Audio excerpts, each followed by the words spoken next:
Allez, après l'amour, j'ose en parler. Il revient très fort parce que c'est l'un des plus grands romanciers de la ville, pourquoi pas de l'espace Grand Katanga, Abel Boukas Kalenda plutôt. Soyez le bienvenu dans cette émission avec un nouveau numéro, avec votre livre Un cœur pour deux.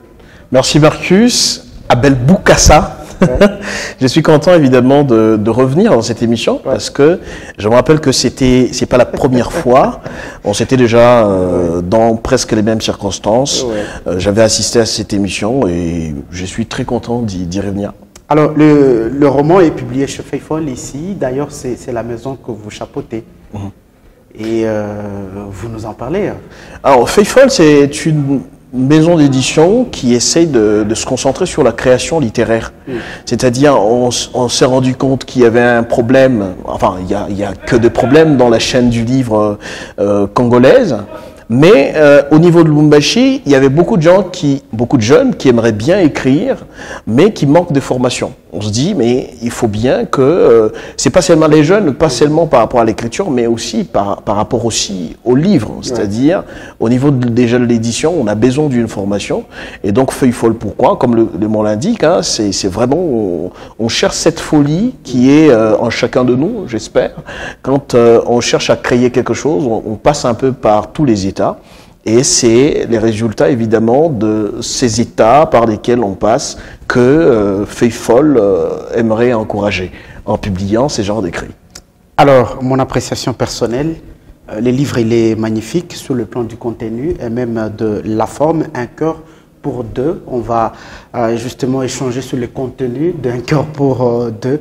Le cœur, il est celui de Sanza qui doit être départagé entre son père ministre ou justement à son copain, si je peux l'appeler comme ça, G, ou soit c'est le cœur du ministre lui-même qu'il doit départager entre sa fille Sanza et sa femme Émilie. Alors, c'est abordé sous cet angle-là, c'est beaucoup plus intéressant parce que, évidemment, de la même manière qu'on peut dire que Sanza a un cœur pour deux, on peut aussi le dire pour son père, on peut aussi le dire pour J, qui est le personnage principal, il est aussi partagé. C'est-à-dire, d'un côté, il y a Sanza, de l'autre côté, il y a Iri.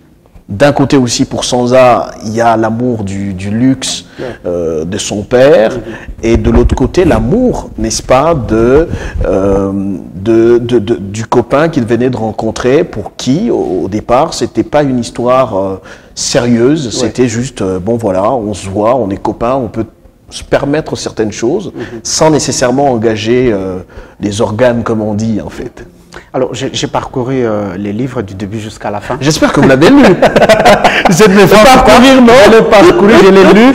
Merci. Et j'ai trouvé plusieurs questions, en fait, poignantes de notre société actuelle, notamment la question du divorce des parents, qui n'est pas facile à vivre et à surmonter. Comme vous l'avez dit dans ces romans, Un cœur pour deux, il n'est pas facile d'assister au remariage de l'un de ses parents après le divorce, même si l'un serait décédé. Mais c'est pas facile. Vous savez, c'est un peu dans la société européenne, un peu occidentale, qu'on trouve, qu'on a accepté cela. Même si on a accepté, on sent toujours que c'est pas toujours facile d'accepter le beau-père ou la belle maman, en fait, l'actuelle femme du père. C'est pas toujours facile. Mais en Afrique, c'est encore pire. Moi, je me rappelle quand mon père est décédé, quelque temps après, avec des potes, etc., on discutait. Un a fait une blague que j'avais très mal pris. Il va dire pourquoi ta maman ne se remarie pas. Alors j'étais très en colère. Pourquoi il peut dire ça? Mais après, quand j'étais en train d'écrire ce livre, j'ai essayé de réfléchir sur cette question-là et je me suis dit c'est pas toujours évident d'accepter le remariage d'un de ses parents parce que l'un, peut-être il y a divorce, peut-être qu'il y a mort, etc. C'est des questions vraiment très sérieuses dans notre société. C'est pas facile d'accepter l'autre qui doit remplacer sa maman, même si celle-ci est déjà morte. Et ce qui fait que les conflits existent toujours, en fait. C'est-à-dire entre la nouvelle épouse du père, comment je dois la considérer, comment me comporter par rapport à elle, etc. Et ça engendre beaucoup de conflits que Sanza, par exemple, avait avec Émilie, qui était même moins âgée qu'elle. C'est aussi ça, cette question de se dire, mon père se remarier, mais à une femme beaucoup moins âgée que moi, comment je vais le prendre? C'est un peu ce genre de questions-là que j'essaie de soulever, évidemment, dans le roman. Une question agaçante. Je me rappelle quand on discutait avec vous autour de l'amour, j'ose en parler, vous me disiez, mais non, je ne suis pas un conseiller conjugal, ni encore moins un professeur en sexologie, ou quoi que ce soit. Mais ici, j'ai envie de comprendre, parce que vous l'avez écrit, ces livres. Aujourd'hui, si on doit se mettre à réfléchir sur cette question de remariage de parents après leur divorce, c'est quoi le comportement que les enfants devraient adopter?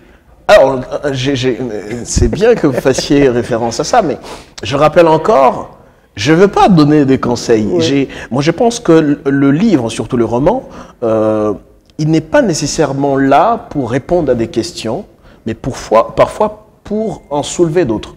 Et moi, j'aime beaucoup me poser des questions, et dans mon écriture, j'aime aussi beaucoup soulever des questions.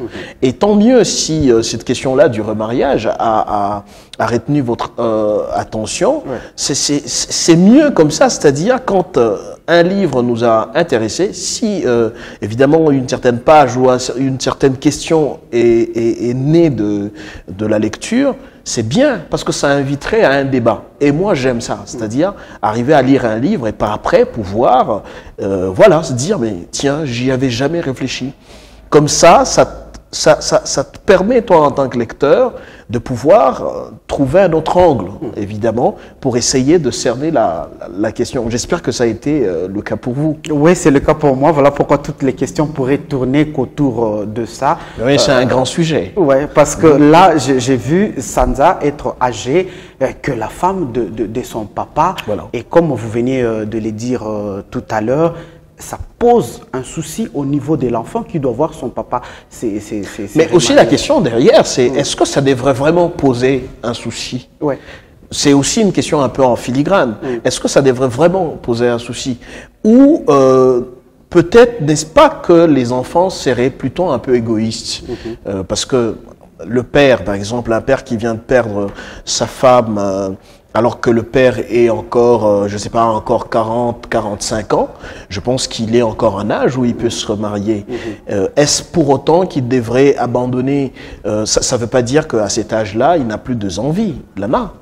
Est-ce que c'est pour autant qu'il devrait renoncer de se remarier parce que les enfants n'accepteraient pas? Donc c'est un peu ça. C'est aussi un peu ce rôle-là. Bien sûr, il y a des parents qui se disent... j'ai perdu la personne avec qui je voulais passer la vie. Pour question de fidélité, ou en tout cas, parce que quand il y a, jusqu'à ce que la mort nous sépare, et là, la mort a séparé les gens. Mais pour question de se dire, je n'aimerais pas partager ma couche avec quelqu'un d'autre, j'y reste fidèle, n'est-ce pas, à l'homme avec qui je me suis marié ou à la femme avec qui je me suis marié. Mais d'autres se disent, mais j'ai encore des envies, je suis encore jeune, pourquoi pas ne pas me marier et puis commencer une nouvelle vie. Je pense que aussi, d'un côté, il y a aussi des enfants qui essayent d'entretenir un peu cet égoïsme-là, de se dire... Mais ça ne veut pas dire que parce que le père est décédé, la mère n'a pas envie, évidemment, d'avoir une chaleur, en tout cas, d'un homme à côté, etc. Donc c'est un peu de questions comme ça. J'ai voulu soulever ce genre de questions, donc inviter à un débat. Cet égoïsme, on peut le sentir, on peut le lire dans Sanza. Chasse ta secrétaire, mais est-ce que tu as un problème avec elle? Voilà. Non, mais je ne voudrais pas d'elle à côté de vous. Est-ce que, parce que ça appelle au débat, comme vous venez de le dire, ça doit amener aujourd'hui à une réflexion telle que, après le divorce des parents, si l'un voudrait se remarier, ça devrait être une question élargie où les enfants devraient être appelés au consensus. Oui. Mais c'est aussi ça, c'est-à-dire, vous savez, dans nos familles africaines, c'est très important, ces genres de questions, mais ce n'est pas des questions qui sont abordées. Le père qui voudrait... bon, écoutez, il a perdu sa femme, ça fait 5 ans, ou ça fait 2 ans. Après, il rencontre quelqu'un d'autre, le cœur repart. Ça ne veut pas dire que le cœur est mort aussi, bien sûr.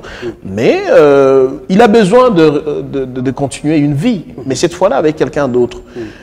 C'est toujours difficile même pour lui-même, en fait. Il y a d'autres qui s'en foutent un peu, qui se disent, ben, peu importe ce qui va être dit, je m'en fous, l'essentiel c'est de pouvoir recommencer une vie, de me reconstruire. Mais c'est vraiment des sérieuses questions. Est-ce qu'on devrait inviter tous les enfants pour demander leur avis? Mais bien sûr, c'est important. Est-ce que... Mais c'est pas toujours facile en tant qu'enfant d'autoriser son père à se marier.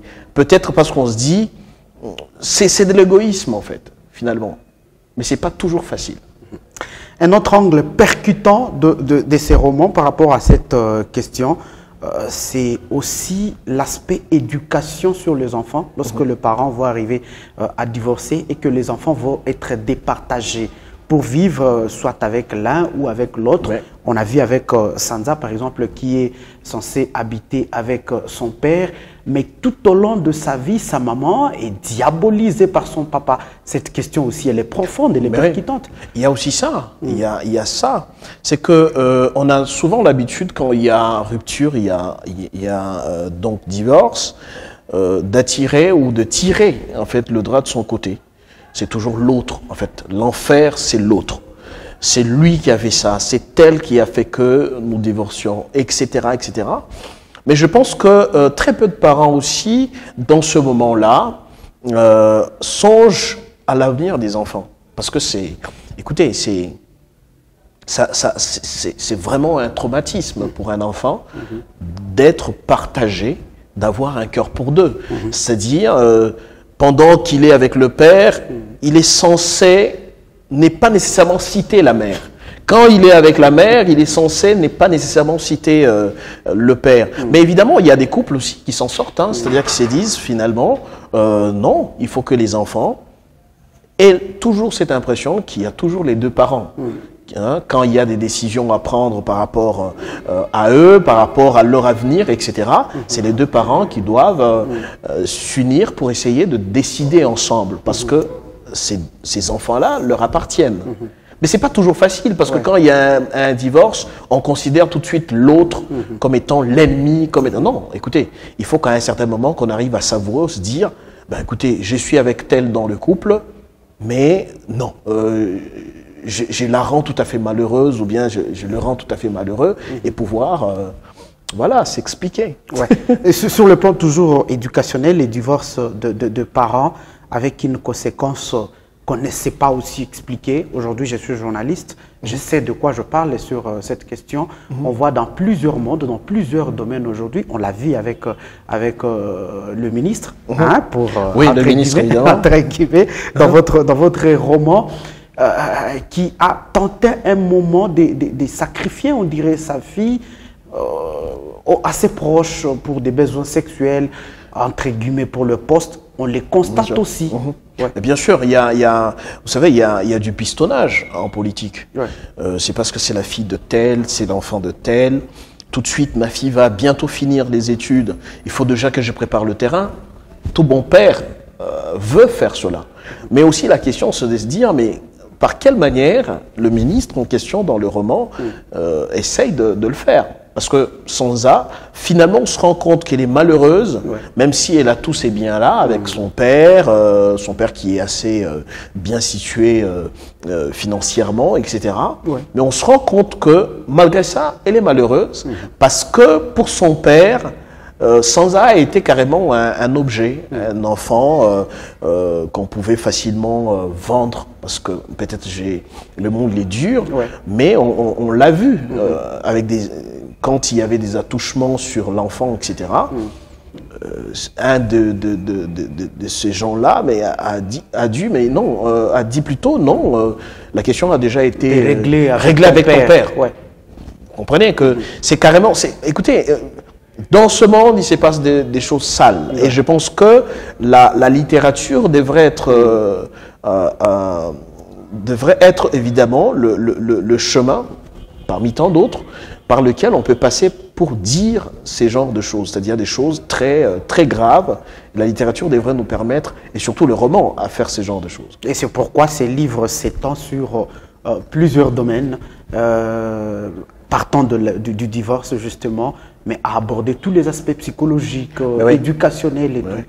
Il y a tout ça. Il y a la psychologie qui est empathie, il y a l'éducation aussi. Parce que vous savez qu'il y a...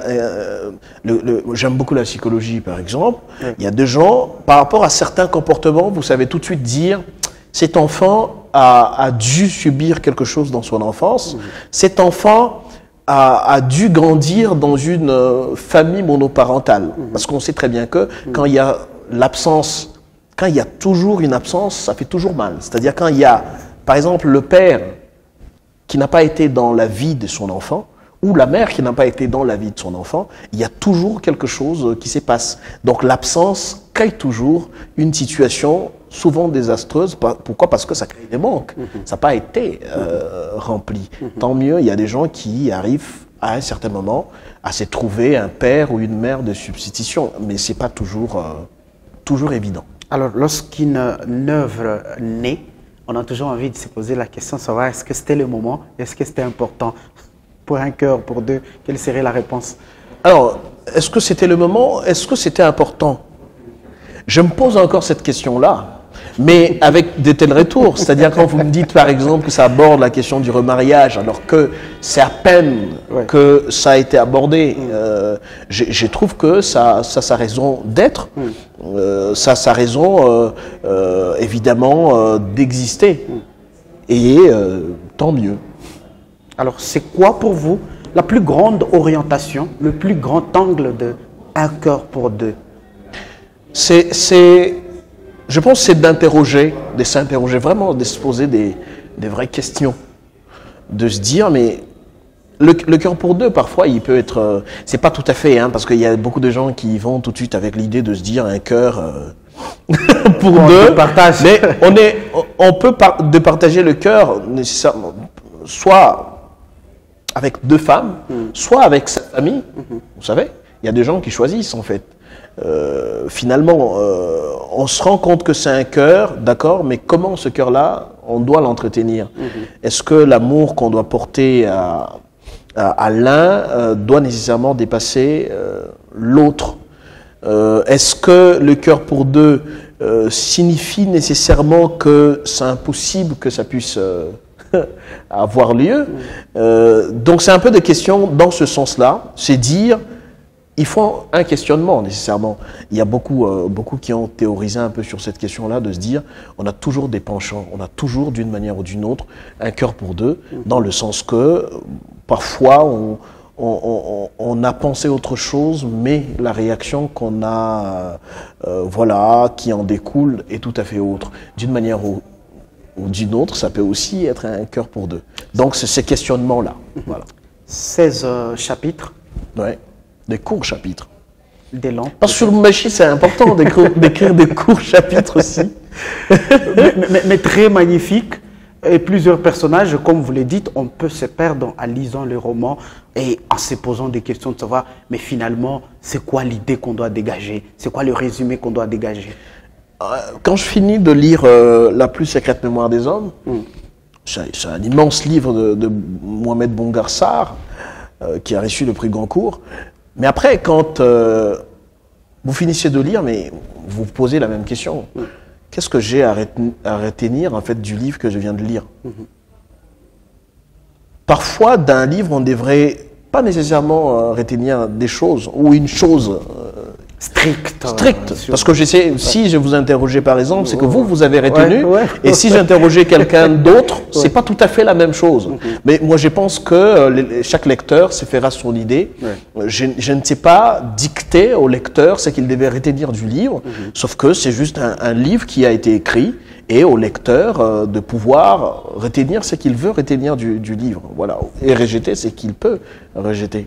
Parfait. Je l'ai dit que c'est un magnifique livre. Merci. Et je veux, en tout cas, lire le parole de Thomas de Douai.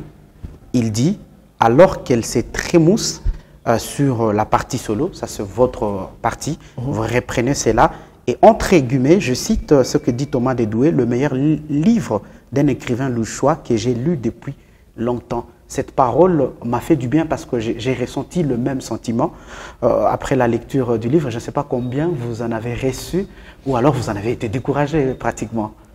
Ah mais non, il y a eu des bons retours, mais aussi des critiques que j'ai bien accueillies en fait.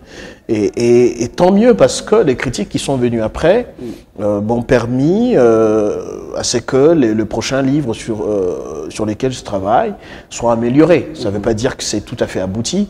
Je suis maladivement perfectionniste, donc je veux à chaque fois que, comme on dit en lingala, une dose d'excellence. Oui, comme on dit en lingala,